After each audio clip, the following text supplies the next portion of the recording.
तो हम लैरिंक्स से चल रहे हैं ट्रेकिया के अंदर, कंटिन्यू कर रहे हैं। तो लैरिंक्स से ट्रेकिया है, ठीक है। अब जब हम ट्रेकिया की बात करते हैं, सबसे इंपॉर्टेंट चीज़, तो ये लैरिंक्स हो गया। लैरिंक्स से जैसे हम ट्रेकिया के अंदर आएंगे तो ट्रेकिया, लैरिंक्स से ट्रेकिया है। जैसे हम ट्रेकिया के अंदर आते हैं तो ट्रेकिया के अंदर हमारे पास इस तरीके से रिंग्स होती हैं जिन्हें हम ट्रेकियल रिंग्स बोलते हैं।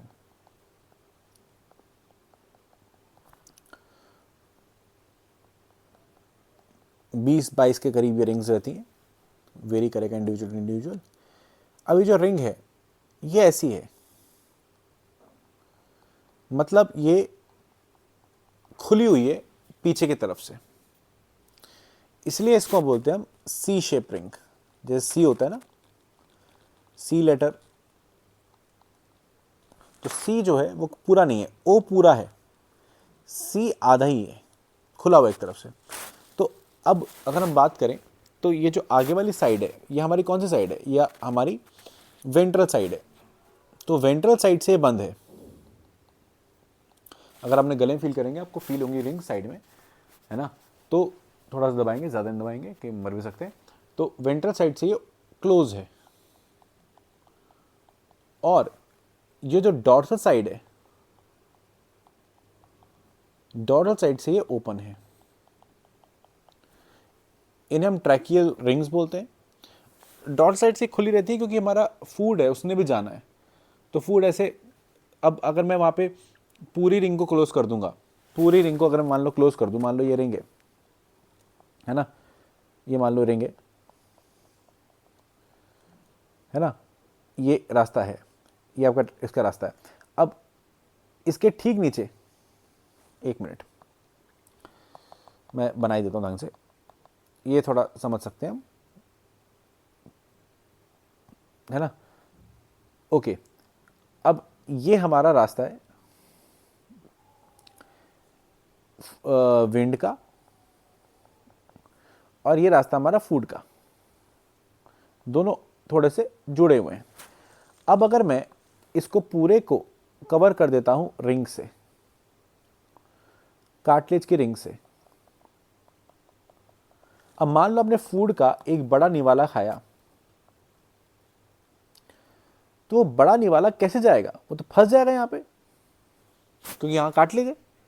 लेकिन आप थोड़ा बड़ा निवाला खा लेते हो, आपको अंदर थोड़ा धक्का लगता है क्योंकि ये रिंग आपकी पूरी क्लोज ना होके पीछे से खुली हुई है। क्योंकि पीछे से खुली है तो अगर आप कोई बड़ा निवाला या बड़ा फूड पार्टिकल खा भी लेते हो तो भी कोई बात नहीं है, वो बड़ा पार्टिकल जो फूड का है वो इजीली आपके थोड़े से विंड पाइप को दबाते हुए नीचे की तरफ जा सकता है, क्योंकि पीछे की तरफ हमारे पास कार्टिलेज जैसा हार्ड स्ट्रक्चर नहीं है। कार्टिलेज लगाने की जरूरत कब, अच्छा अब वो सी शेप की है, वो पीछे से खुली हुई है, उसका यह एडवांटेज है, ठीक है। लेकिन वहां पे कार्टिलेज प्रेजेंट क्यों है, ये प्रेजेंट इसलिए है ताकि जब एयर चली जाए, मतलब जब एयर ना रहे इसके अंदर, एयर जब एग्जिट कर जाए, तो ऐसा ऐसा हो सकता है कि एटमॉस्फेरिक प्रेशर या बाहर का प्रेशर आपकी इस वॉल को सिकुड़ा दे, ये बंद कर दे, इसको चिपका दे आपस, मतलब जो प्रेशर है बाहर एयर का, एयर प्रेशर, अब क्योंकि हवा चली गई तो यहाँ लो प्रेशर क्रिएट हो गया, इस लो प्रेशर की वजह से ये कोलैप्स कर सकता है, कोलैप्स कर सकता है, ट्रेकिया कोलैप्स कर सकता है। तो कोलैप्स को एयर प्रेशर की वजह से, जब एयर बाहर चली जाएगी उसकी वजह से जो लो प्रेशर क्रिएट होगा, उसकी वजह से जो हाई प्रेशर में एयर है ना, एटमॉस्फेरिक प्रेशर पे एयर है, वो इसको कोलैप्स ना कर दे एक्सपायरेशन के टाइम पे। इसीलिए हमारे पास क्या रहता है, कार्टिलेज रहता है, कार्टिलेज रिंग्स रहती हैं। तो इन कार्टिलेज रिंग्स का क्या फंक्शन है, कोई पूछेगा इसका फंक्शन क्या है, तो वो मत बताने लगना कि फूड पाइप वाला, वो तो इसलिए है कि आधा क्यों है। फंक्शन है इसका prevent collapsing of trachea during expiration, जब उसमें हवा नहीं रहेगी, हवा जब बाहर जाएगी तो प्रेशर गिर जाएगा, एयर नहीं रहेगी, तो उसकी वजह से कोलैप्स कर सकते हैं ट्रैकिया। तो उसको प्रोटेक्ट करने के लिए हमारे पास ट्रैकियल रिंग्स हैं जो कि कार्टिलेजिनस रहती हैं। ठीक, ये कहाँ तक रहेंगी? ये स्मॉल ब्रोंक्यूल्स या टर्मिनल ब्रोंक्यूल्स तक रहेंगी।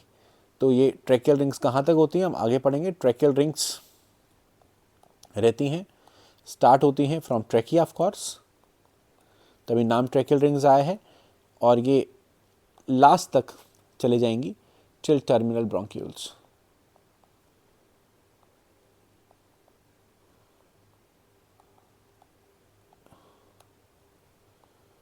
ठीक है, तो ट्रैकियल रिंग्स रहती हैं। ओके, अब ब्रोंक्यूल्स क्या होता है आइए उसके बारे में समझेंगे। तो हमारा ट्रैकिया चला चला चला चला चला, नीचे गया नीचे गया नीचे गया नीचे गया नीचे गया, ये रिंग्स है।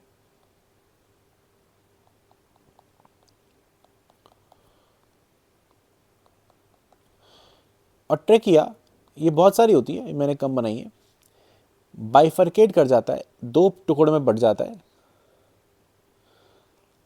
लंग्स में घुसने के लिए। ठीक है, तो ये लंग्स है, मान लो मैं लंग्स बना देता हूं।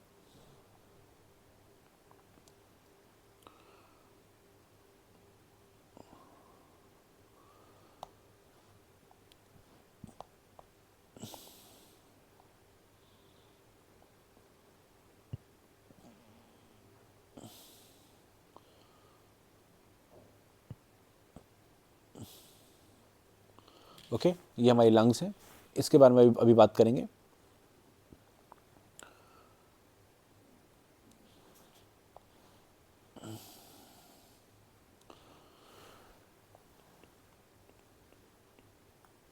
ओके, अब जैसा कि आप देख सकते हो, ठीक है, कि ये वाली लंग हमारी लेफ्ट लंग है, सॉरी ये वाली हमारी राइट लंग है, और ये हमारी लेफ्ट लंग है।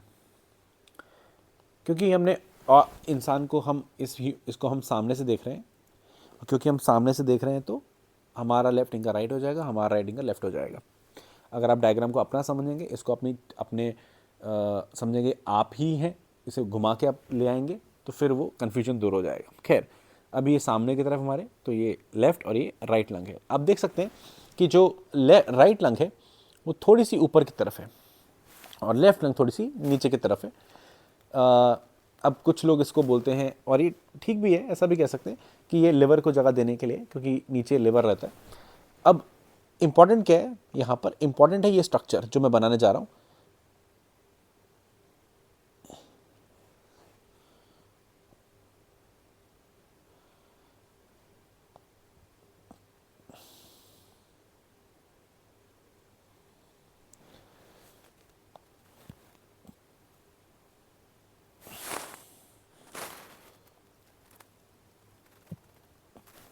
ओके, तो ये जो स्ट्रक्चर मैंने बनाया है, ये इसको हम बोलते हैं डायाफ्राम।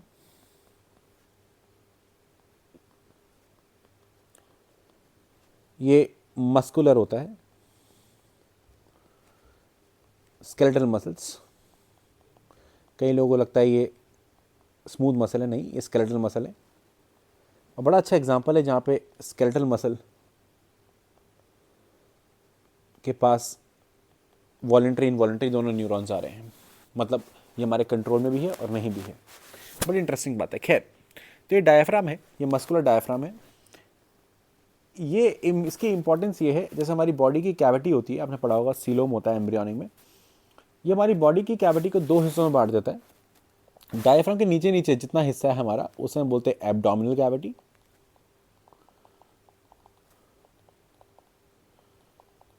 और डायफ्राम के ऊपर वाला जितना हमारा हिस्सा है उसे हम बोलते हैं थोरैसिक कैविटी। अभी थोरैसिक कैविटी की बात करेंगे हम, ठीक है। तो एक तो चीज़ ये होगी कि राइट लंग थोड़ी सी ऊपर है, लेफ्ट लंग थोड़ी सी नीचे है, ये बहुत ज़्यादा इंपॉर्टेंट चीज़ नहीं है। एक इंपॉर्टेंट चीज़ और है कि आपके इस वाले लंग में जो आप देख रहे हो, आपका जो लेफ्ट लंग है, वहाँ पर ये एक नॉच लाइक स्ट्रक्चर, नॉच मतलब एक इस तरीके का स्ट्रक्चर है, एक कर्व सा स्ट्रक्चर है, ठीक है ना। इसको हम बोलते हैं cardiac notch.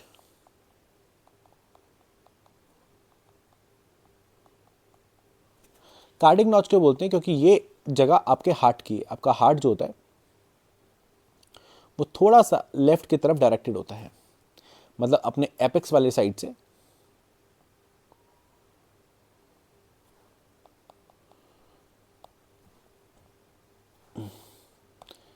I am not very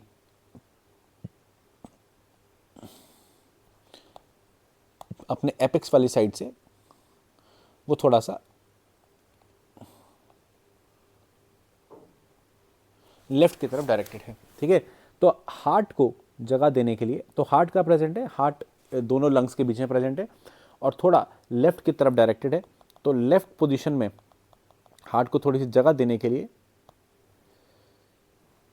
अब ये मैं सिर्फ डायग्रामेटिक रिप्रेजेंटेशन के लिए बना रहा हूँ, एग्जैक्ट ऐसा नहीं है, थोड़ा सा लेफ्ट की तरफ डायरेक्टेड रहता है। ठीक है,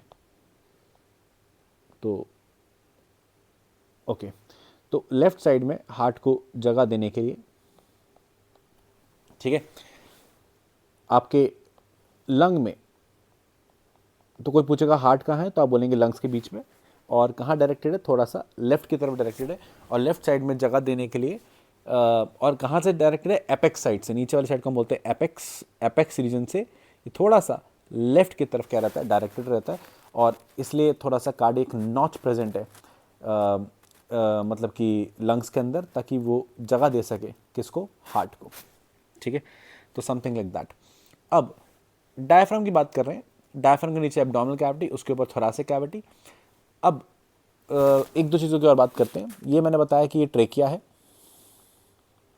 और ट्रेकिया दो टुकड़ों में बढ़ जाता है, और वो दोनों टुकड़े लंग्स के अंदर एंटर करते हैं। लंग के अंदर वाली ओपनिंग जहाँ से वो एंटर कर रहे हैं उसे हम हाइलम बोलते हैं। हाइलम एक कॉमन वर्ड है जो हम ओपनिंग के लिए इस्तेमाल करते हैं। लंग की ओपनिंग भी हाइलम होता है। ठीक है, और किडनी की ओपनिंग को भी हाइलम बोलते हैं। ठीक है, और सीड की ओपनिंग को भी हाइलम बोलते हैं, ओव्यूल की ओपनिंग को भी हाइलम बोलते हैं।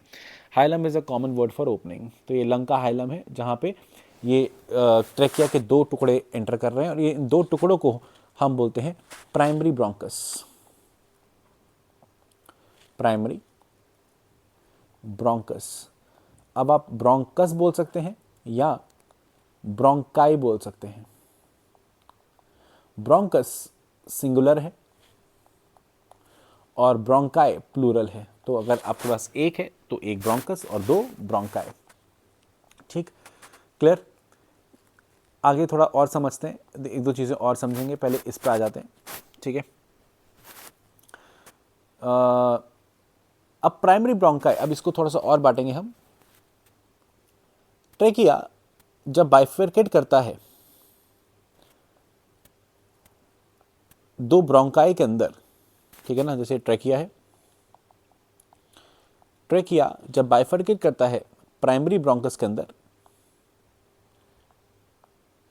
तो जिस पोजीशन पे वो करता है, ये जो ये पोजीशन है, इसको बताने के लिए हम बोलते हैं कि ये करता है अराउंड 5th थोरैसिक वर्टिब्रे।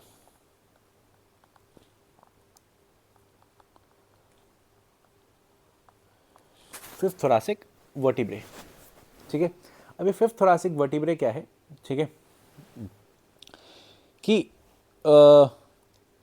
मान लो कोई पर्सन है, ठीक है, उसका स्कल है, उसके वर्टिब्रल कॉलम होता है, और वर्टिब्रल कॉलम में बहुत सारे वर्टिब्रे होते हैं।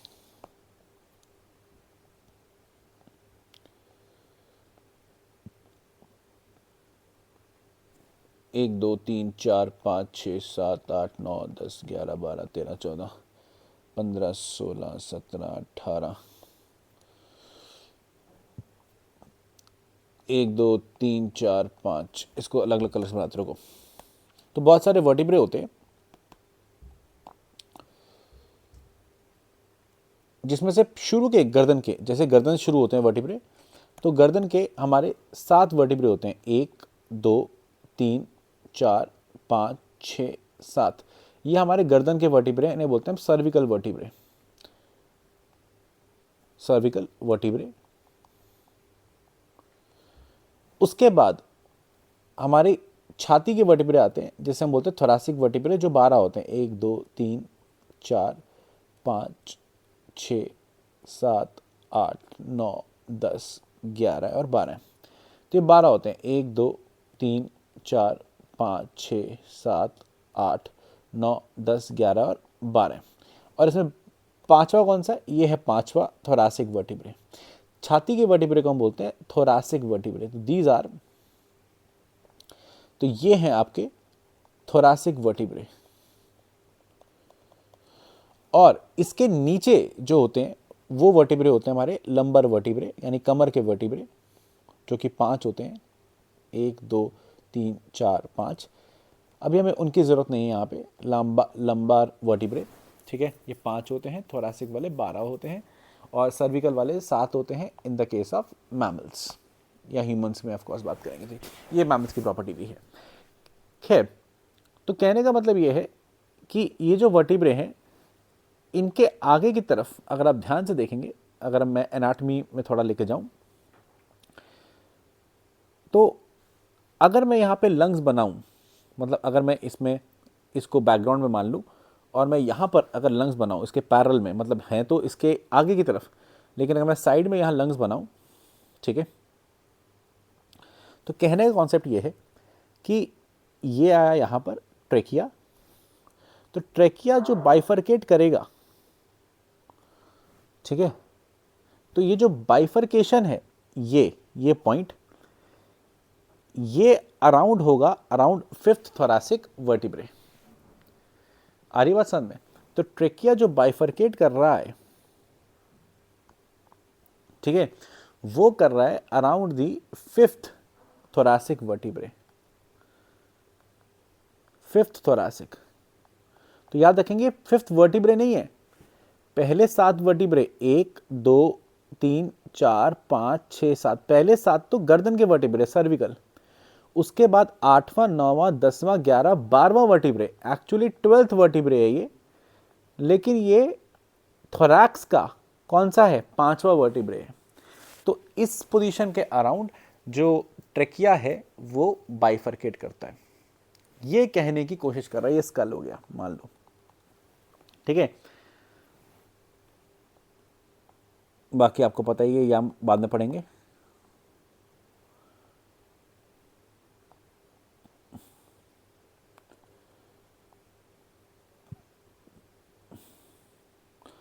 ओके, तो कहने का कॉन्सेप्ट ये है कि अब हम इसको ऐसे क्यों मेजर कर रहे हैं, इसके पीछे भी लॉजिक है कि अगर हम ये बोल दें कि मान लो कोई आदमी है, हम बोल दें कि कोई आदमी है, अब आदमी की हाइट तो छोटी और बड़ी हो सकती है, तो अगर हम सेंटीमीटर में जाएं कि मैं बोलूँ कि भैया 15 सेंटीमीटर के बाद जो है ट्रेकिया बाइफरकेट कर जाता है ना।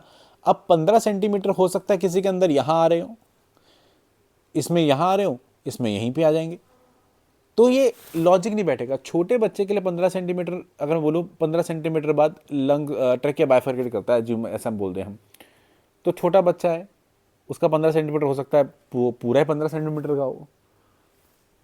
6 फुट का आदमी है, उसके लिए 15 सेंटीमीटर हो सकता है गले तक भी ना आए, है ना। तो हम कह नहीं सकते, अगर हम एक सेंटीमीटर्स या एक नॉर्मल यूनिट नहीं ले सकते, क्योंकि हाइट ऊपर नीचे होगी। इसलिए बॉडी में ऑर्गन्स की लोकेशन बताने के लिए कि किडनी कहाँ पर है और बाइफरकेशन कहाँ पे हो रहा है, ये वाला ऑर्गन कहाँ है, ये वाला ऑर्गन कहाँ है, ऑर्गन्स की लोकेशन बताने के लिए हम वर्टिब्रल कॉलम को एज अ स्केल इस्तेमाल करते हैं। तो vertebral column as a scale इस्तेमाल होता है लोकेशन बताने के लिए। अब अगर मैं बोलूं कि 5वें थोरासिक वर्टिब्रे के बाद ट्रेकिया बाइफरकेट कर रहा है, तो चाहे वो आदमी 6 फुट का हो, चाहे 5 फुट का हो, चाहे 7 फुट का हो, वो 5वें थोरासिक वर्टिब्रे के बाद ही बाइफरकेट करेगा, क्योंकि जैसे जैसे हाइट बढ़ेगी वर्टिब्रे का साइज वैसे बढ़ जाएगा, है ना। लेकिन मैं बोलूँ 15 सेंटीमीटर बाद ट्रेकिया बाइफरकेट कर रहा है, तो वो हाइट के हिसाब से चेंज हो जाएगा। इसलिए हम स्केल की तरह इस्तेमाल करते हैं वर्टिब्रल कॉलम को। ये आप कई जगह देखोगे, L1 L2 में ये है, दैट इज़ नंबर 1 नंबर 2 में ये है, वर्टिब्रे में के लोकेशन के हिसाब से ये है। तो हम वर्टिब्रे को एज अ लोकेशन मानते हैं। तो ये पॉइंट इंपॉर्टेंट है कि ये जो बाइफरकेशन है ये बाइफर्केशन हो रहा है एट 5th थोरासिक वर्टिब्रे। हमारे कितने वर्टिब्रे होते हैं? एडल्ट में 26 होते हैं, ठीक है, जो कि वेरी कर रहे हैं बिकॉज सैक्रम एंड कोकाइल वर्टिब्रे, ठीक है। तो 5वें थोरासिक वर्टिब्रे के पॉइंट पे ये बाइफर्केट करता है, ठीक। अब थोड़ा सा आगे समझते हैं। अब डायफ्राम हमने बनाया तो डायफ्राम के बारे में थोड़ा सा समझ लेते हैं। अगर आप डायफ्राम को देखेंगे, डायफ्राम आप देख रहे हैं जैसे, तो ये डायफ्राम अभी थोड़ा सा आप देखेंगे एक गुंबज शेप में है। गुंबज मतलब डोम शेप में है, ये इस तरीके की शेप में है, डोम शेप में है, इसको हम बोलते हैं डोम शेप। ये अभी रिलैक्स शेप है इसकी। क्या शेप है? रिलैक्स। लेकिन इसी को मैं खींच के नीचे ले आ सकता हूं, ठीक है, इसे मैं खींच के नीचे लेके आऊंगा तो ये एकदम फ्लैट हो जाएगा। कैसा हो जाएगा? फ्लैट हो जाएगा। आइए इसको थोड़ा और बेहतर समझते हैं। तो डायफ्राम जनरली इस शेप का रहता है,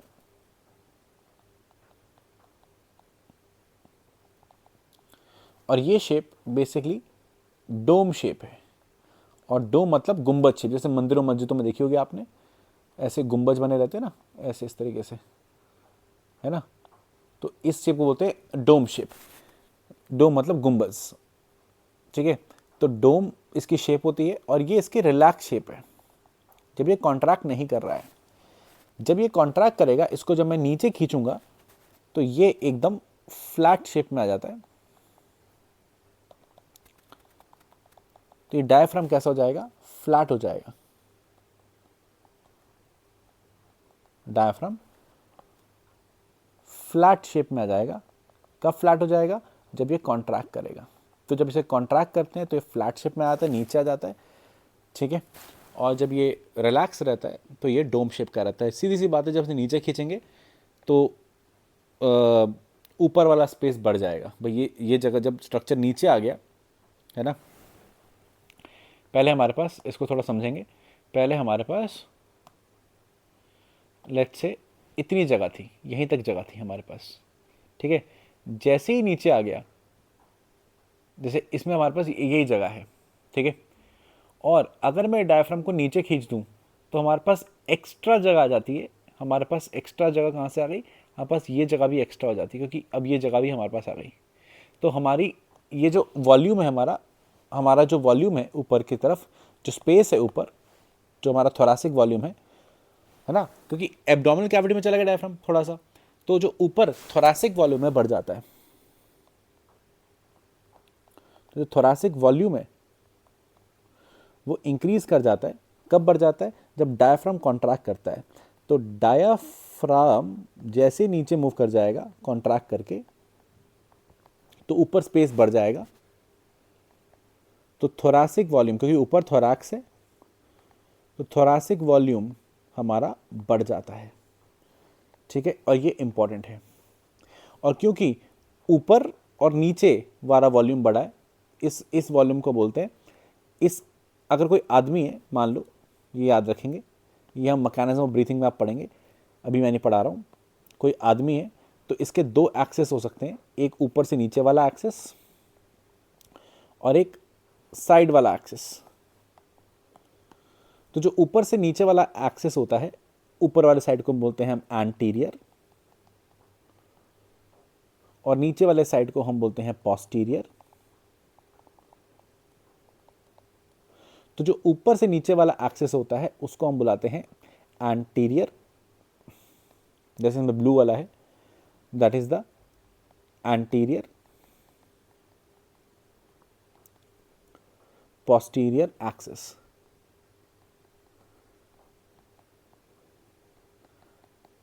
तो आप ये भी कह सकते हैं कि जो डायफ्राम थोरैसिक वॉल्यूम को बढ़ाता है वो ऊपर नीचे नीचे की तरफ जाके बढ़ा है, तो नीचे वाले एक्सिस में बढ़ा है, तो हम ऐसा बोल सकते हैं कि वॉल्यूम बढ़ा रहा है इन दी एंटीरियर पोस्टीरियर एक्सिस, ठीक है ना।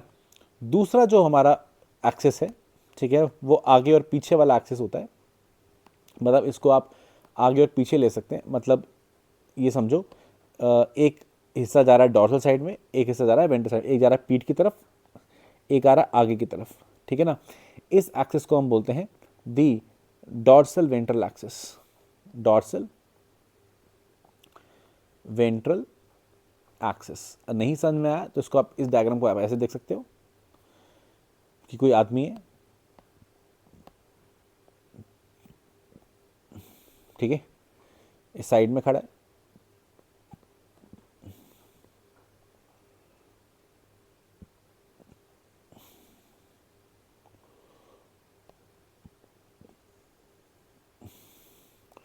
मान लो कि आदमी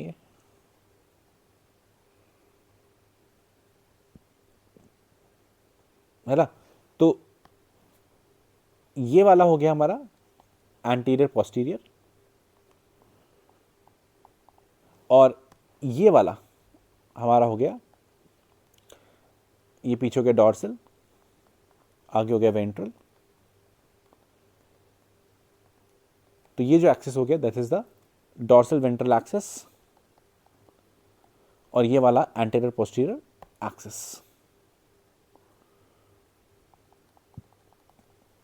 तो जो हमारा डायफ्राम है, ठीक है, हमारा डायफ्राम एंटीरियर पोस्टीरियर एक्सिस में है, तो वो ऊपर से नीचे की तरफ इस वाले डायरेक्शन में वॉल्यूम को बढ़ाता है, इसलिए हम बोलते हैं कि उसने वॉल्यूम बढ़ाया at the anterior posterior axis. क्या होके, खिंच के, फ्लैट होके। ये कॉन्सेप्ट इंपॉर्टेंट है, आगे काम आएगा, ठीक है, क्योंकि थोरैसिक वॉल्यूम बढ़ता है तो उससे हमारा पल्मोनरी वॉल्यूम बढ़ता है। पल्मोनरी वॉल्यूम पे अगर अभी हम आएंगे जब लंग्स की थोड़ी सी और डिटेल में बात करेंगे। तो अभी हम चलते हैं हमारे वापस ट्रैकिया के ऊपर। तो हमने ये समझा था कि जो ट्रैकिया है वो ऐसे बाइफर्केट कर जाएगा। ओके, ये ट्रैकिया हो गया, और ये हो गया हमारा प्राइमरी ब्रोंकस। प्राइमरी ब्रोंकस के बाद हमारे इधर फर्दर टुकड़े हो जाते हैं, यहां पर 2 हो जाएंगे और यहां पर 3 हो जाएंगे। ये क्यों 3 होंगे उसकी हम अभी बात करेंगे।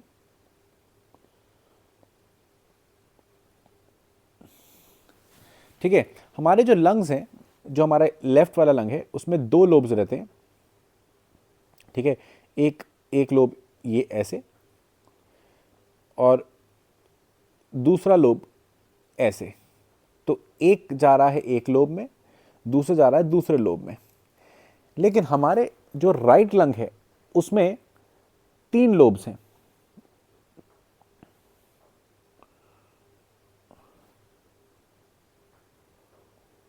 एक लोब, 2 लोब और 3 लोब।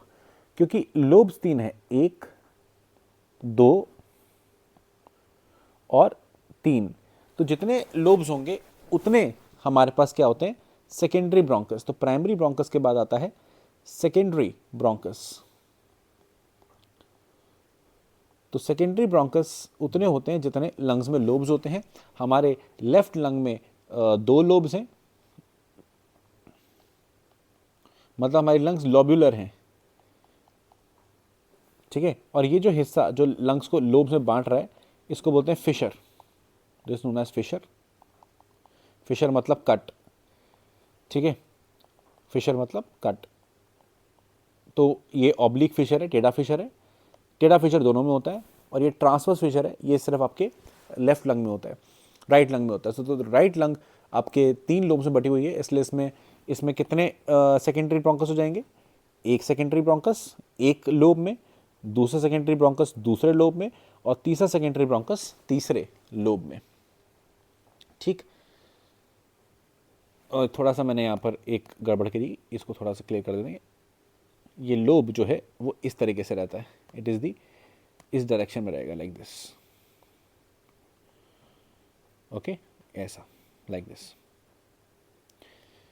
कार्डिक नॉच मैंने यहाँ पे, चलो कार्डिक नॉच बना ही देते हैं फिल्म में, है ना, ठीक है, ओके। तो हमारा क्लियर हो गया कि 3 लोब्स और 2 सेकेंडरी ब्रोंकस लेफ्ट साइड में और 3 सेकेंडरी ब्रोंकस राइट साइड में। अब सेकेंडरी ब्रोंकस के बाद ट्रैकिया शुरू हुआ। अब मैं थोड़ा सा और आगे बढ़ाऊंगा। ट्रैकिया शुरू हुआ, प्राइमरी ब्रोंकस आ गया,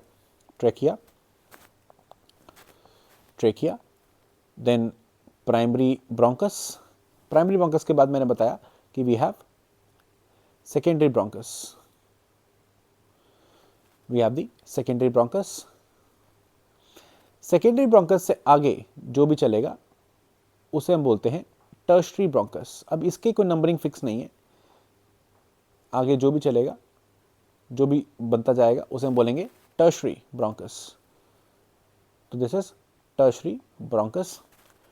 टर्शरी ब्रोंकस के बाद हम ब्रोंकस नहीं बोलते, फिर आगे पतले हो जाते हैं। अब देखिए, ध्यान देंगे कि जैसे से ये जो आगे आगे बाइफर्केशन होती जा रही है ना, वैसे वैसे डायमीटर पतला होता जाएगा। मतलब सबसे मोटा इसमें ट्रैकिया होगा, ट्रैकिया मोटा हुआ, ठीक है, उससे पतला हो गया हमारा प्राइमरी ब्रोंकस, उससे पतला हो गया हमारा सेकेंडरी ब्रोंकस, उससे पतला हो गया हमारा टर्शरी ब्रोंकस, और उससे पतला हो जाएंगे हमारे ब्रोंक्यूल्स। तो हर बार डायमीटर क्या हो रहा है, कम हो रहा है। तो हमारा ट्रैकिया, हमारा प्राइमरी ब्रोंकस, हमारा सेकेंडरी ब्रोंकस, हमारा टर्शरी ब्रोंकस, और फाइनली हम बात करते हैं किसकी, ब्रोंक्यूल्स की। तो primary bronchus, secondary bronchus, tertiary bronchus. Tertiary bronchus के बाद वी हैव ब्रोंक्यूल्स। और इस तरीके से ब्रोंक्यूल्स भी फर्दर डिवाइड करेंगे।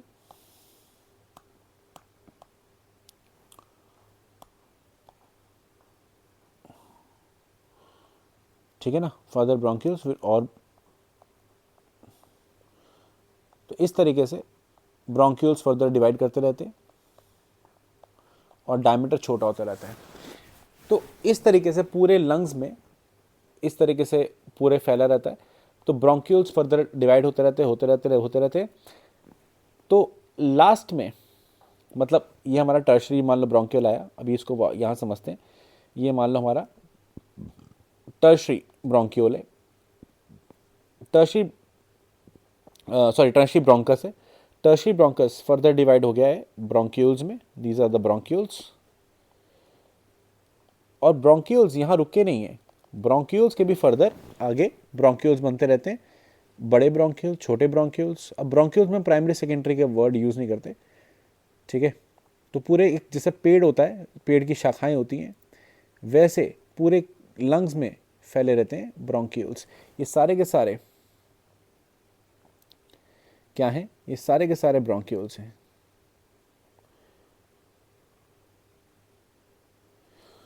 ठीक है, तो these all are what, these all are bronchioles।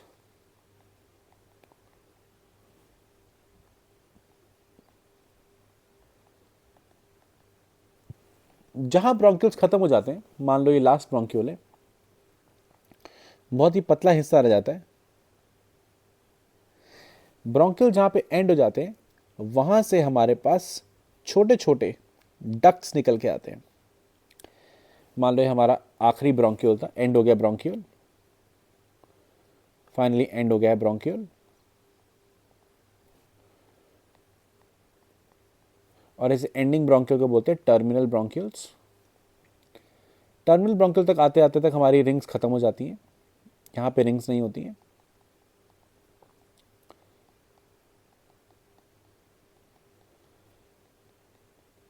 ठीक है, अब यहाँ जो टर्मिनल ब्रोंक्यूल्स है, वहां से स्ट्रक्चर निकलते हैं जिन्हें हम बोलते हैं एल्वियोलर डक्ट्स। एल्वियोलर डक्ट्स इसलिए बोल रहे हैं क्योंकि यहाँ पर हमारे पास बड़े बड़े सैक्स हैं एल्वियोली के। तो यहाँ पे हमारे पास पूरा गुच्छा है एल्वियोली का, वो पूरा का पूरा गुच्छा एल्वियोली का है। एल्वियोली का गुच्छा मतलब जैसे अंगूर का गुच्छा होता है, ऐसे छोटे छोटे गोल गोल, एल्वियोली मतलब सैक लाइक। तो छोटे छोटे गोल गोल गोल गोल गोल गोल गोल गोल हमारे पास एल्वियोली रहते हैं। अब इसका डायग्राम यहाँ देखेंगे अलग से।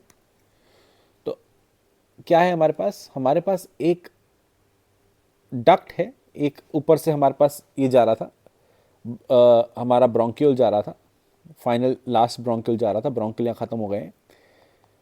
जहाँ जा रहा था वहाँ पे गैप्स हैं, और वहाँ पे हमारे पास ऐसे बड़े बड़े बोरे हैं। एल्वियोली नहीं है, एल्वियोली के सैक हैं। हजारों एल्वुली के बने हुए एल्वुलियर सैक्स हैं, इन्हें हम एल्वुलर सैक बोलते हैं। और ये एल्वुलर सैक जहां पर है, ये एल्वुलर सैक हो गया, और ये जो हिस्सा है इसे बोलते हैं एल्वुलर डक्ट। एल्वुलर डक्ट जहां पे फाइनली खुल रहे हैं। आइए इसको ध्यान से देखते हैं। तो ये ब्रोंक्यूल है, यहां से मैं कलर चेंज कर रहा हूं समझाने के लिए। यहां से जो चीज अंदर आ रही है इसको बोलते हैं हम alveolar sac, sorry alveolar duct.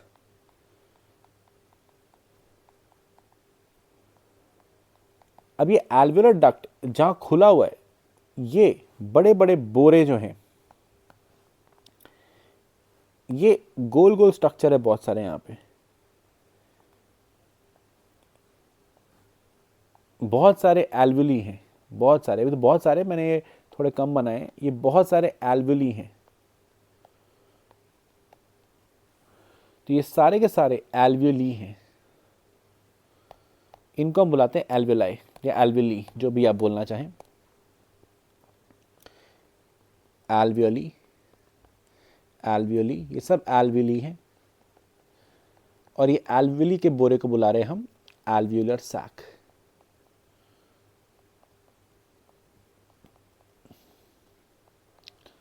ये जो एल्वुली हैं, अगर मैं इसको दिखाऊं यहां पे, ये एल्वुली जो होते हैं ये हाईली हाईली वैस्कुलर होते हैं, मतलब इसमें बहुत ही ज़्यादा रिच ब्लड सप्लाई होती है। ये सारी ब्लड कैपिलरीज हैं यहाँ पे, जिसकी वजह से यहीं पर एक्सचेंज ऑफ गैसेस होता है। मतलब अगर मैं हम डायग्राम से दिखाएं तो ये अगर एल्वुली है, यहाँ पे स्क्वामस एपिथीलिया है, दिस इज द स्क्वामस एपिथीलिया, ठीक है ना, एल्वुली का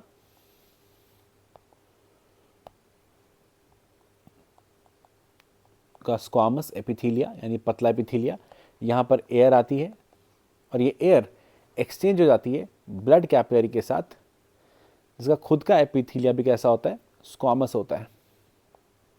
ये ब्लड कैपिलरी है, उसका खुद का एपिथीलिया पतला यानी स्क्वामस एपिथीलिया है, squamous एपिथीलिया of blood capillary, this is blood, ठीक है। तो एयर यहाँ से निकल के डिफ्यूज करके यहाँ पहुँच जाती है।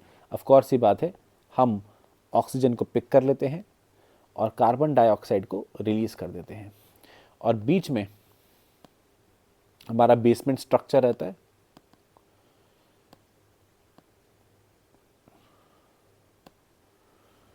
ये एल्वुली की अपनी बेसमेंट मेम्ब्रेन रहती है, एक बेसमेंट मेम्ब्रेन अपनी एल्वुली की रहेगी,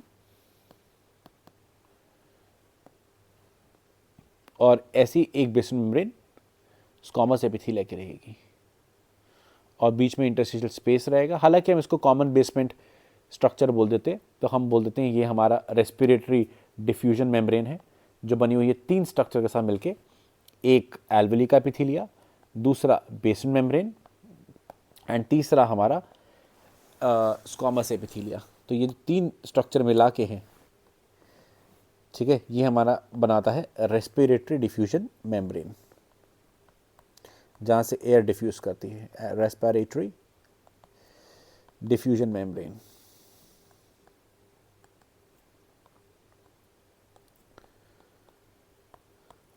अब यहाँ पर एक और जो कॉन्सेप्ट समझने वाला है, ठीक है, तो आइए पहले फटाफट हम एयर को ट्रांसपोर्ट कर लेते हैं। तो हमारा एयर, वापस हम स्ट्रक्चर पे चलेंगे, तो हमारी जो एयर है वो हमारी यहाँ से शुरू हुई थी, हमारे ट्रेस बैक करते हैं फटाफट से। हमारी जो एयर थी वो यहाँ से शुरू हुई थी, इधर से आई थी एक्सटर्नल नॉस्ट्रिल से नेजल चैम्बर में, वहाँ से फेरिंक्स से होते हुए लैरिंक्स में, लैरिंक्स से ट्रैकिया में, और ट्रैकिया से जहाँ तक मैं समझ पा रहा हूँ लैरिंक्स से ट्रैकिया में, ट्रैकिया से प्राइमरी ब्रोंकस में, प्राइमरी ब्रोंकस से होते हुए लंग्स में। याद रखेंगे प्राइमरी ब्रोंकस लंग्स के अंदर आते हैं, प्राइमरी ब्रोंकस से आते आते हम पहुँच जाते हैं सेकेंडरी ब्रोंकस में, सेकेंडरी ब्रोंकस से टर्शरी ब्रोंकस में, टर्शरी ब्रोंकस से ब्रोंक्यूल्स में, ब्रोंक्यूल्स से आते हुए फाइनली टर्मिनल ब्रोंक्यूल्स में, टर्मिनल ब्रोंक्यूल्स से हम एल्विलर डक्ट में आएंगे, वहाँ से हम एल्विलर सैक में आएंगे और वहाँ से हम एल्विली में आएंगे। तो अगर हम पूरा रास्ता ट्रेस बैक करें, पूरा रास्ता हम जहाँ ट्रेस बैक कर रहे थे, जहाँ हम लिख रहे थे पूरा रास्ता, ओके इसको ले आते हैं यहाँ से कट करके नीचे की तरफ।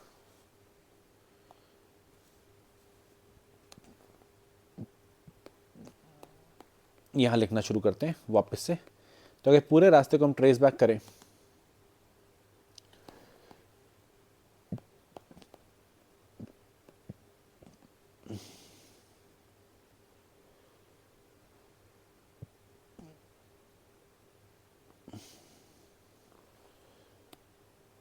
ओके तो ये पूरे रास्ते को अगर हम ट्रेस बैक करें तो हम एक्सटर्नल नॉस्ट्रिल से चले थे, एक्सटर्नल नॉस्ट्रिल से चले थे, एक्सटर्नल नॉस्ट्रिल से हम आए थे नेजल चैम्बर में, नेजल चैम्बर से इंटरनल नॉस्ट्रिल में, वहाँ से फैरिंग्स में, ग्लॉटिस से होते हुए लैरिंग्स में, लैरिंग्स से ट्रेकिया में, ट्रेकिया से आगे हम कहाँ पे आए हैं ये इंपॉर्टेंट है समझना।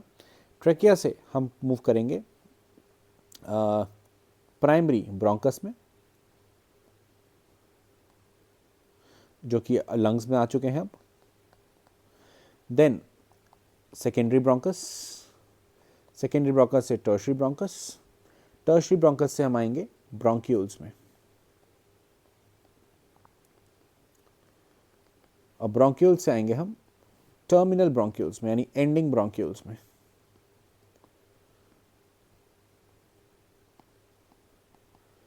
और यहाँ से हमारा जो रास्ता शुरू होता है वो आ जाएगा हम फाइनली एल्वियोलर डक्ट में,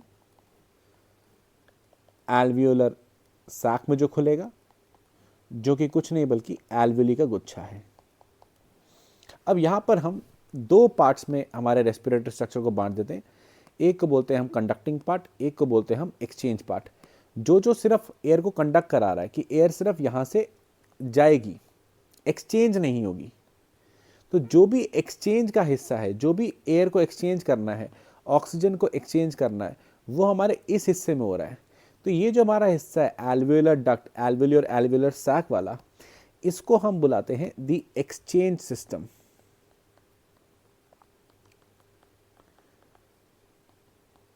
और बाकी सारा सिर्फ एयर को कंडक्ट करा रहा है, सिर्फ एयर को लेके आ रहा है, तो ब्रोंक्यूल्स तक हम बोलते हैं कंडक्टिंग पार्ट। तो हम दो टुकड़ों में बांट सकते हैं आपके रेस्पिरेटरी स्ट्रक्चर को, the conducting part and the exchange part. Bronchioles तक कंडक्टिंग पार्ट, मतलब एक्सटर्नल नॉस्ट्रिल से लेके ब्रोंक्यूल्स तक कंडक्टिंग पार्ट, और एल्वियोलर डक्ट, एल्वियोलाई और एल्वियोलर सैक जहाँ पे एयर का एक्सचेंज हो रहा है, ऑक्सीजन कार्बन डाइऑक्साइड का एक्सचेंज हो रहा है, उसको बोलते हैं हम एक्सचेंज पार्ट। कंडक्टिंग पार्ट में अगर कोई एयर रह जाती है तो उसको हम डेड एयर स्पेस वॉल्यूम बोलते हैं, जिसके बारे में हम रेस्पिरेटरी वॉल्यूम्स में आगे पढ़ेंगे। आखिरी कॉन्सेप्ट जो हमको समझना है वो हमें समझना है थोरैसिक चैम्बर के बारे में, ठीक है। तो हम हमेशा ये याद रखेंगे कि हमारे वर्टिब्रल कॉलम होता है, हमारा एक स्टर्नम नाम की बोन है, ठीक है। इस स्टर्नम नाम की बोन से हमारे रिब्स जोड़े जाते हैं, और ये रिब्स हमारे वर्टिब्रल कॉलम से आ रहे हैं। मतलब जो हमारा थोरैसिक यानी छाती के वर्टिब्रे हैं, थोरैक्स के वर्टिब्रे हैं,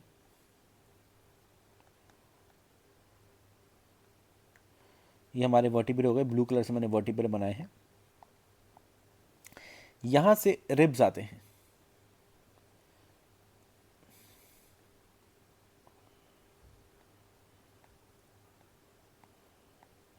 मतलब इसको अगर मैं थोड़ा सा और सामने से बना सकता हूँ, ऐसी बात नहीं है, थोड़ा सा कॉन्सेप्ट को समझने के लिए समझेंगे। हमारे सामने से बना रहा हूँ, ये स्टर्नम हो गई। स्टर्नम मतलब कि हमारी चेस्ट की बोन है ये, जिसे हम चेस्ट बोन, ब्रेस्ट बोन है ना, डैगर बोन भी बोलते हैं, इसे हम स्टर्नम बोलते हैं। अभी जो स्टर्नम है, ठीक है, चलो इसको और थोड़ा सा बनाते हैं। हम इसे पहले देखते हैं, ये देखो, ये मैं क्या समझाने जा रहा हूँ कि हमारा ट्रेकिया है, ट्रकिया के बाद हमारे प्राइमरी ब्रोंकस आ गए, ठीक है, और यहाँ पे हमारे लंग्स आ गए। मैं रफ डायग्राम बना रहा हूँ लंग्स का, है ना, ये हमारे लंग्स आ गए। अब ये जो लंग्स हैं हमारे और ये जो हमारा ट्रकिया है, ये सारी चीज़ें प्रोटेक्टेड हैं। प्रोटेक्ट किससे हो रही हैं? प्रोटेक्ट हो रही हैं ये, they are protected by the, ये हो गया हमारा स्टर्नम, ठीक है, ये हमारी स्टर्नम हो गया, ठीक है, ठीक है, और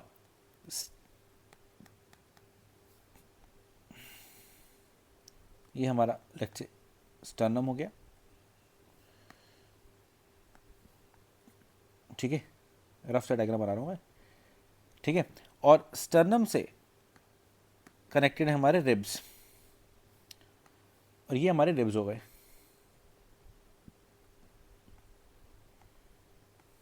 जो ऑफ कोर्स पीछे से आ रहे हैं,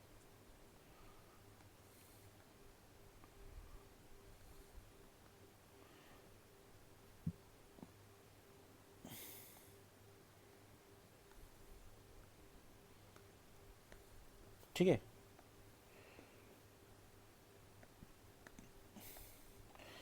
ओके, तो हम क्या देख रहे हैं कि जो ये जो पूरा स्ट्रक्चर है, जो पूरा स्ट्रक्चर है, this entire structure, this entire structure, ये जो पूरा स्ट्रक्चर आप देख रहे हो, क्योंकि इसके नीचे हमारा क्या रहने वाला है? डायफ्राम रहने वाला है। तो ये हमारा डायफ्राम, यहाँ मान लो डायफ्राम है, ठीक है। तो जो पूरा स्ट्रक्चर है, इस पूरे चैम्बर को हम बोलते हैं थोरासिक चैम्बर। ये समझने वाली चीज़ है। This entire chamber is known as thoracic chamber. तो थोरासिक चैम्बर की अगर हम बात करेंगे, कोई हमसे पूछेगा कि भाई थोरासिक चैम्बर के अंदर क्या क्या आ रहा है, क्या बना रहे हैं थोरासिक चैम्बर को, थोरासिक चैम्बर किससे कवर्ड है? तो थोरासिक चैम्बर के अंदर अगर हम बात करें तो हमारे ऑफ कोर्स हमारा रिब केज आएगा, ठीक है ना, हमारा रिब केज आ जाएगा, ठीक है। हमारे रिब केज में क्या आता है? हमारी स्टर्नम आती है और हमारे रिब्स आते हैं, ठीक है। और साथ में हमारा आ जाएगा डायफ्राम, क्योंकि उसके वही तो मार्किंग है। तो हमारे थोरासिक चैम्बर के अंदर, इसके अंदर, और ये एयर टाइट होता है, ये चैम्बर कैसा होता है? एयर टाइट होता है, ठीक है ना। इस एयर टाइट चैम्बर के अंदर, थोरासिक चैम्बर के अंदर हमारी लंग्स प्रेजेंट है,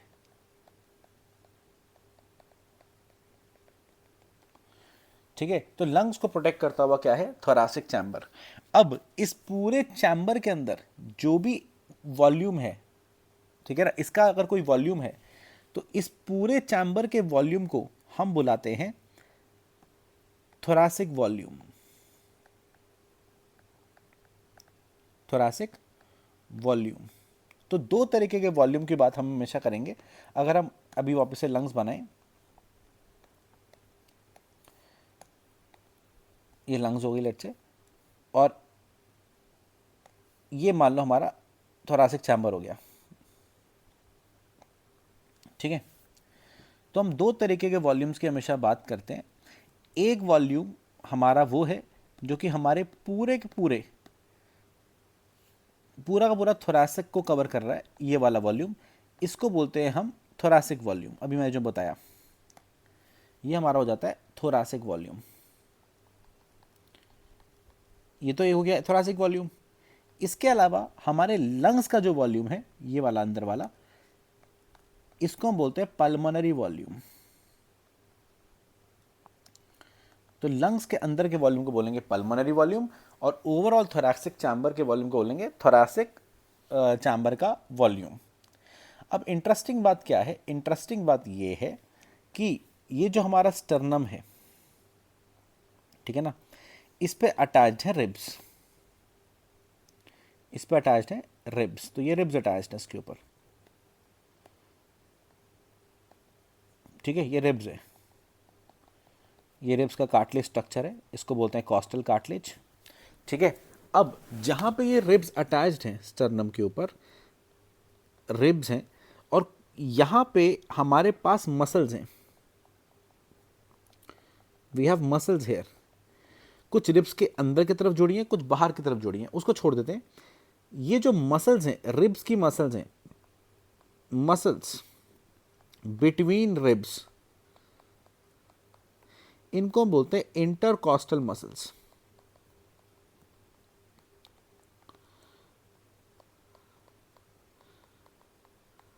और ये जो कार्टिलेज है, ये वाला कार्टिलेज, ये अगर आपने पढ़ा हो ध्यान से, ठीक है, तो इस कार्टिलेज को हम बुलाते हैं कॉस्टल कार्टिलेज। तो कार्टिलेज है कॉस्टल कार्टिलेज, ये वाइट फाइब्रस होता है, सॉरी हाइलिन होता है, इकलौता कार्टिलेज है जो कि सेमी मूवेबल जॉइंट में हाइलिन है। तो ये कॉस्टल कार्टिलेज है, ठीक है।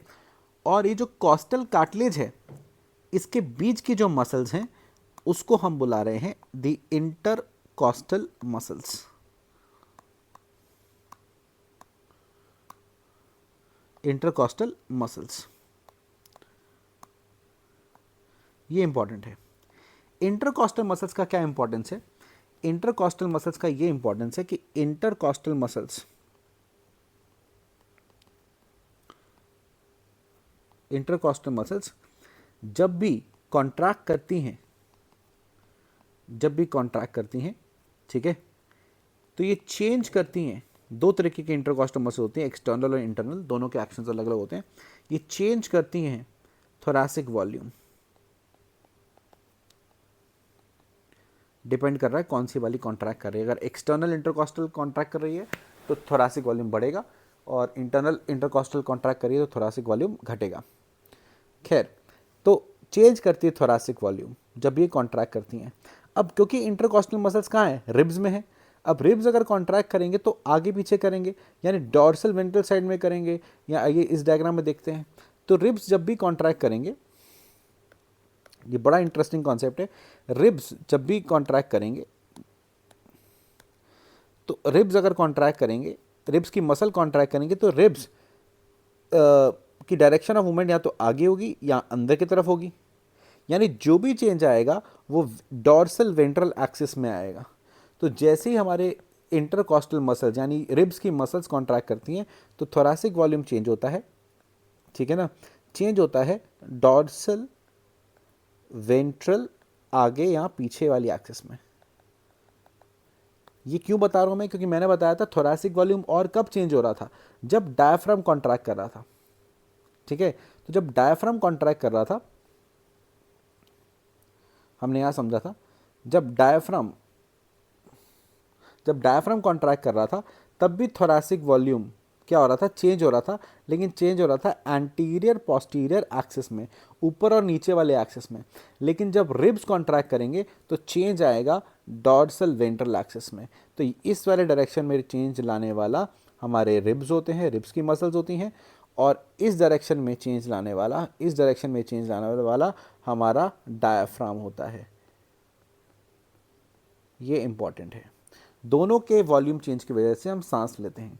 अब इंटरेस्टिंग बात यह है कि जो हमारा थोरैसिक चैम्बर है वो हमारे पल्मोनरी मेम्ब्रेन के साथ इस तरीके से जुड़ा हुआ है कि कोई भी चेंज जो थोरैसिक चैम्बर में आता है, एनी चेंज, ये इंपॉर्टेंट है, वेरी इंपॉर्टेंट लाइन है, any change in thoracic volume is reflected in pulmonary volume। कोई भी चीज थोरैसिक वॉल्यूम में आएगा, थोरैसिक चैम्बर एयरटाइट चैम्बर है, याद रखेंगे, अगर उसको एयरटाइट नहीं रहा तो लंग्स कोलैप्स कर जाएंगी। Any change in thoracic volume is reflected in pulmonary volume. इस तरीके का एडजस्टमेंट हुआ है। This is very very very important, ठीक है।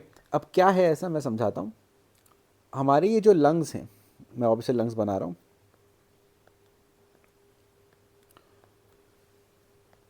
हमारी ये जो लंग्स हैं इसमें एक मेम्ब्रेन नहीं है।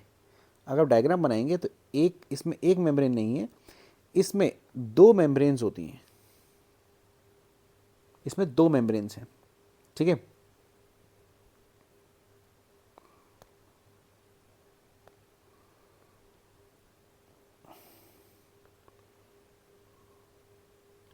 तो हमारी लंग्स में दो मेम्ब्रेन होती हैं, द मेम्ब्रेन नंबर 1 ठीक है, मैं यहाँ बना देता हूँ। एक मेम्ब्रेन है जो कि अंदर की तरफ है, इनसाइड, इनर, और एक है जो बाहर की तरफ है, आउटर, और इनको हम बोलते हैं the pleural membranes. Pleura word lungs के लिए इस्तेमाल होता है, तो प्लूरल मेम्ब्रेन्स, तो outer pleural and inner plural.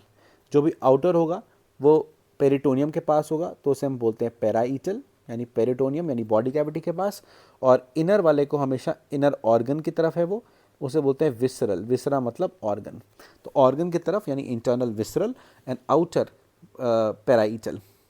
दोनों ही हमारी प्लूरल मेम्ब्रेन है। और खास बात क्या है, इन प्लूरल मेम्ब्रेन के अंदर, ये इंपॉर्टेंट कॉन्सेप्ट आ रहा है, ध्यान समझेंगे, प्लूरल मेम्ब्रेन के अंदर फ्लूइड रहता है। तो अंदर की तरफ क्या रहेगा, अंदर की तरफ रहेगा फ्लूइड। ये फ्लूइड बना रहा हूं मैं,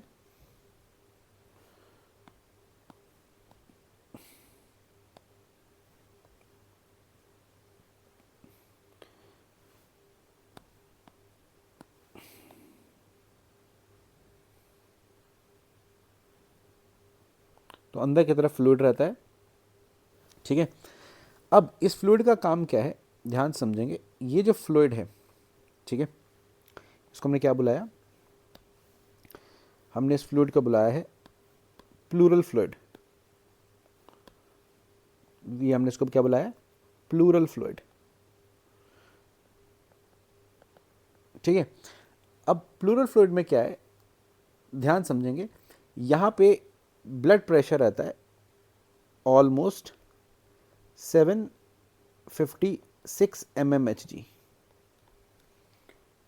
ठीक है, और अंदर प्रेशर रहता है 760 ऑलमोस्ट Hg। मान लो हम सांस नहीं ले रहे हैं, कुछ भी नहीं कर रहे हैं, तो बाहर का जो प्रेशर है, सांस हम छोड़ चुके हैं, हमने सांस नहीं लिए, बाहर लंग्स का मान लो प्रेशर कितना रहता है 760, और बाहर जो ये है प्लूरल फ्लूइड है, फ्लूइड के अंदर जो प्रेशर है वो रहेगा हमारा लेट्स से 756। तो बाहर हमारा एक तरीके से ज़्यादा है, अंदर क्या है, कम है।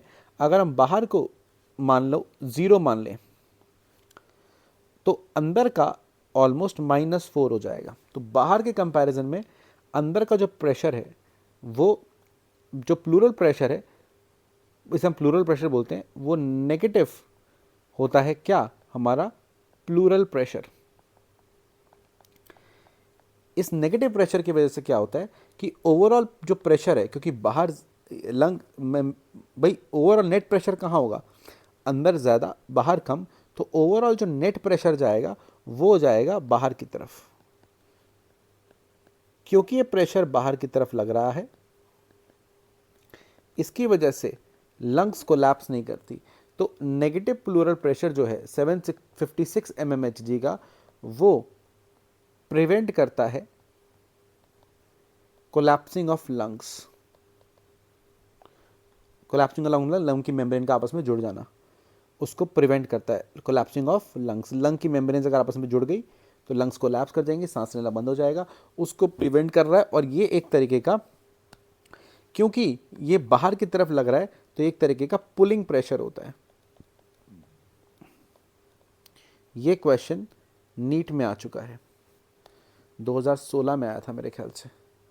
This is very very very important कि नेगेटिव प्रेशर याद रखेंगे। कैसा प्रेशर है, नेगेटिव है।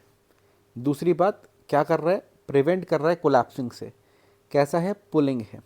क्योंकि आप लॉजिक समझो ना, सिंपल सा, कि अगर मैंने ये वाला प्रेशर, अंदर वाला प्रेशर मान लो 756 कर दिया, और बाहर वाला प्रेशर मैंने 760 कर दिया, तो ओवरऑल प्रेशर कहाँ लगेगा, अंदर से बाहर। और लंग्स क्या कर जाएंगी, कोलैप्स कर जाएंगी। ये दोनों मेम्ब्रेन आपस में चिपक जाएंगी, तो लंग्स कोलैप्स कर जाएंगी। तो अंदर का प्रेशर प्लूरल, ये वाला pressure, this is the pleural membrane. तो ये जो प्लूरल प्रेशर होता है, जो फ्लूइड का प्रेशर रहता है, ये रहता है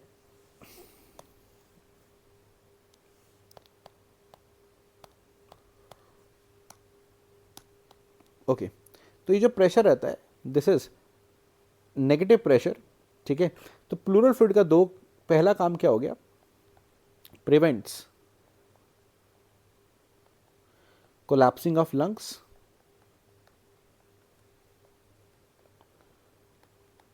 और दूसरा इंपॉर्टेंट काम क्या है, क्योंकि फ्लूइड है, इट रिड्यूसेस फ्रिक्शन, क्योंकि लंग्स ने कॉन्ट्रैक्ट करना है, मतलब एक्सपैंड करना है, जब सांस आएगी सांस जाएगी तो फिर वापस अंदर जाना है, तो मूवमेंट होनी है लंग्स में, तो उस मूवमेंट को फैसिलिटेट करता है, रिड्यूस करता है क्या, फ्रिक्शन को। तो इसके दो इंपॉर्टेंट काम हो गए, ठीक है ना, एक फ्रिक्शन को क्या करना, रिड्यूस करना, और एक लंग्स को कोलैप्स करने से बचाना। तो फ्रिक्शन को रिड्यूस करना और लंग्स को कोलैप्स करने से बचाना, दो काम हो जाते हैं प्लूरल फ्लूइड के। अब याद रखेंगे कि ये आपके थोरैसिक चैम्बर के साथ इस तरीके से क्लोजली एसोसिएटेड है कि कोई भी चेंज, अगर आप रिब्स को खींचोगे बाहर तो आपकी लंग्स भी बाहर को खींचेंगी। तो आप लंग्स को डायरेक्टली नहीं खींच सकते, you cannot expand the lungs. हम लंग्स को एक्सपैंड नहीं करते खुद से, हम छाती को एक्सपैंड करते हैं, डायफ्राम को एक्सपैंड करते हैं, थोरैसिक वॉल्यूम को चेंज करते हैं, उसकी वजह से पल्मोनरी वॉल्यूम चेंज होता है। तो याद रखेंगे हमारा अरेंजमेंट इस तरीके से है कि any change in pulmonary in thoracic volume